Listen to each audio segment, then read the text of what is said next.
Hello students, आज हम chapter 13 ऊर्जा के बारे में पढ़ेंगे। इसमें प्रस्तावना के कुछ क्वेश्चन होंगे जिसका जवाब आप सभी लोग देंगे। पहला क्वेश्चन है, मनुष्य की मूलभूत आवश्यकताएं क्या क्या हैं? तो मनुष्य की मूलभूत आवश्यकताएं क्या हैं? रोटी, कपड़ा और मकान। किसी भी मनुष्य को इस समाज में सर्वाइव करने के लिए रोटी, कपड़ा और मकान की आवश्यकता होती है। क्वेश्चन नंबर 2 है आपका, मनुष्य यदि भोजन ग्रहण ना करे तो क्या होगा? तो मनुष्य यदि भोजन ग्रहण नहीं करेगा तो क्या होगा? उसे थकान महसूस होगी, वो किसी कार्य को सुचारू रूप से नहीं कर पाएगा। ठीक है।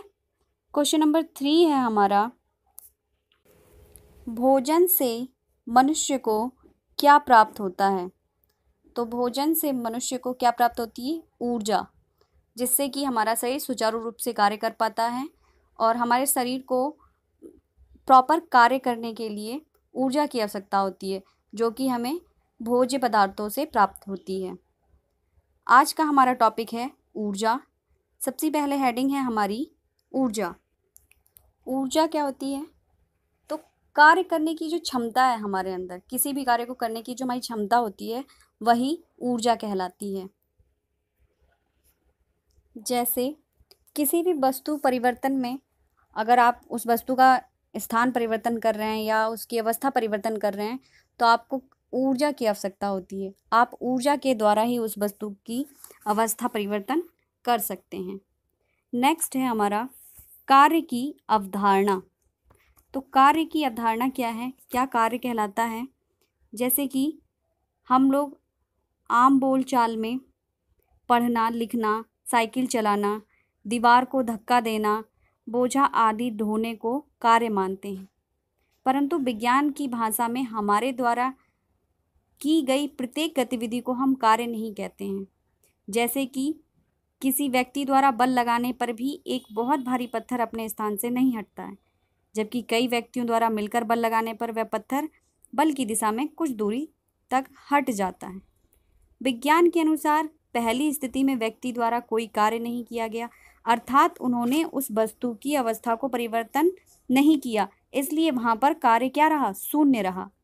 क्योंकि फिर दूसरी स्थिति में क्या हुआ कि पत्थर कुछ दूर हट गया, इसलिए इस स्थिति में व्यक्तियों द्वारा पत्थर पर कार्य किया गया है। ठीक है। तो कार्य की क्या अवधारणा है? कार्य की अवधारणा यह है कि वस्तु पर बल लगाना पड़ता है, और सेकंड है वस्तु का बल के अनुदिश में विस्थापन होना। मतलब हम कार्य करें तो वह वस्तु बल के अनुदिश में क्या हो जाए? विस्थापित हो जाए। नेक्स्ट है ऊर्जा की अवधारणा। ऊर्जा की अवधारणा क्या है? जैसा कि हमने पहले ही पढ़ा है, ऊर्जा क्या है? कार्य करने की क्षमता ही क्या कहलाती है? ऊर्जा कहलाती है। जब ऊर्जा कम हो जाएगी तो कार्य करने की क्षमता भी कम हो जाएगी।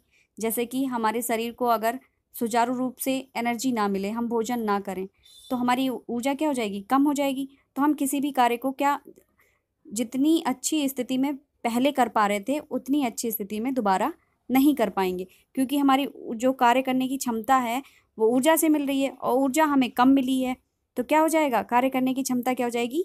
कम हो जाएगी। उसी प्रकार से अगर ऊर्जा को बढ़ा दिया जाए तो कार्य करने की क्षमता भी क्या हो जाएगी? बढ़ जाएगी। यह थी आपकी ऊर्जा की अवधारणा। नेक्स्ट है कार्य तथा ऊर्जा में संबंध। तो कार्य तथा ऊर्जा में क्या संबंध होता है? जैसे कि अभी हमने पढ़ा, अगर हम ऊर्जा को बढ़ा देंगे तो कार्य करने की क्षमता बढ़ जाएगी, और ऊर्जा को कम कर देंगे तो कार्य करने की क्षमता क्या होगी? घट जाएगी। जैसे कि दिया गया है आपका, वस्तु पर किया गया कार्य ऊर्जा के रूप में संचित हो जाता है।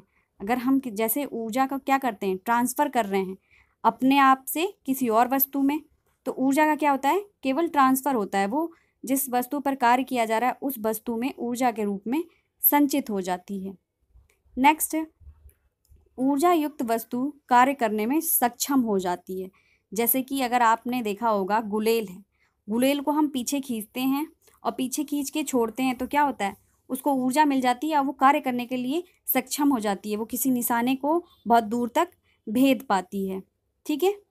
आज के लिए आगे के पार्ट के बारे में हम नेक्स्ट वीडियो में चर्चा करेंगे।